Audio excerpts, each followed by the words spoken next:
So you think that Bradley Birkenfeld should just not go to jail and should be given 30, 40, 50, 60, $70 million? Well, let's put it this way. Putting Bradley Birkenfeld in jail will be one of the biggest mistakes the United States can make, and it will hurt every taxpayer because you will lose access to other Bradley Birkenfelds who will bring to our Treasury billions and billions of dollars, both immediately and in the future. So putting him to jail would be the biggest mistake. In terms of the reward, that's the second half.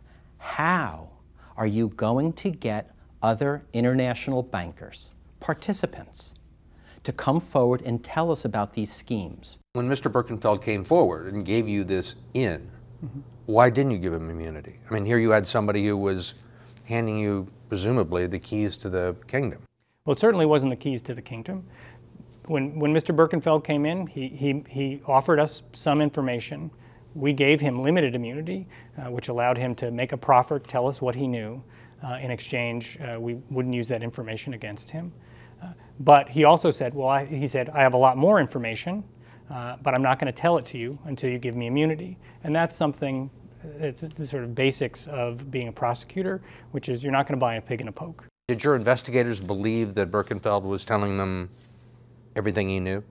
We were certain that he wasn't telling us everything he knew. In fact, he told us that it wasn't everything he knew, and at his sentencing hearing, his lawyer admitted that he wasn't forthcoming with us. And in particular, he didn't tell us about his own involvement at all. If he hadn't done anything wrong, why would he need immunity? That's a question prosecutors often ask. But again, had Mr. Birkenfeld come in and with his proffer said, here is everything I know, at that time we would have considered him for full immunity. And as we said at his sentencing hearing, if he had come in with everything he knew, including his own conduct, we think there's a very good chance he wouldn't have been prosecuted at all.